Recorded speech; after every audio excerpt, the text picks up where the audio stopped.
فرقوں کی بات ہوئی تھی کہ مسلمانوں میں فرقے ہیں، بہت فرقے ہیں.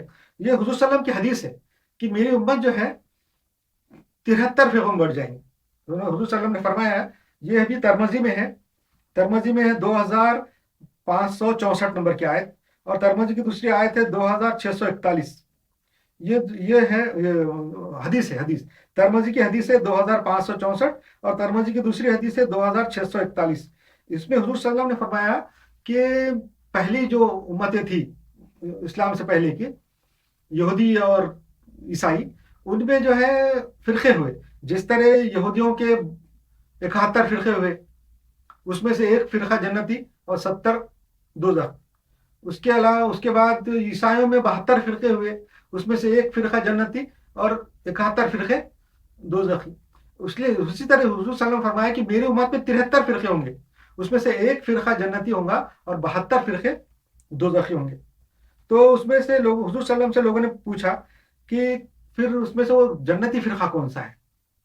جو 73 فرقے مسلمانوں ہوں گے اس میں سے جنتی فرقہ کون سا ہے؟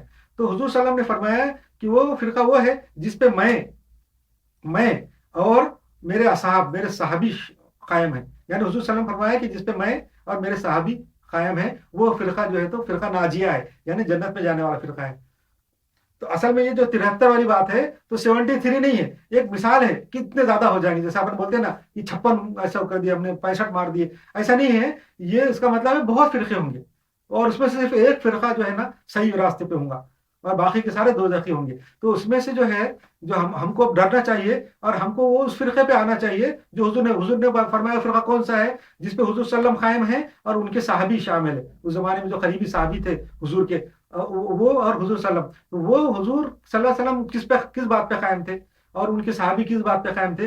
حضور صلی اللہ علیہ وسلم اللہ کو ایک مانتے تھے، کوئی شرک نہیں تھا، اور اللہ کے علاوہ کسی کو نہیں مانتے تھے. اور ان کے جو صحابی تھے، حضور کے جو قریبی صحابی تھے، وہ حضور صلی اللہ علیہ وسلم کو اپنا امیر مانتے تھے اور ان کے اوپر بیعت کیے ہوئے تھے ان کے ہاتھ کے اوپر. اور حضور صلی اللہ علیہ وسلم اور وہ بھی اللہ کو ایک مانتے تھے اور اس کے علاوہ کسی کو نہیں مانتے تھے. حضور کو مانتے تھے آخری پیغمبر، اور اللہ کی جو ہدایت ہے، گائیڈنس قرآن ہے، اس کو مانتے تھے. اس زمانے میں کوئی نہیں تھا حضور صلی اللہ علیہ وسلم کے زمانے میں، اور ان کے جو صحابی کے زمانے میں کیا تھا؟ قرآن تھی صرف جو آئی ہوئی، اور حدیثیں تھی جو حضور صلی اللہ علیہ وسلم انسٹرکشن دیتے تھے. دو ہی باتیں تھی، قرآن اور حدیث. اس کا مطلب ہے کہ فرقہ ناجیہ جو حضور صلی اللہ علیہ وسلم نے فرمایا کہ ایک فرقہ جو جنتی ہے وہ کون سا ہوگا؟ جو قرآن اور حدیث کو مانے گا. اس کے علاوہ کسی کو نہیں ماننے والا فرقہ ناجیہ ہے. اس کے بارے میں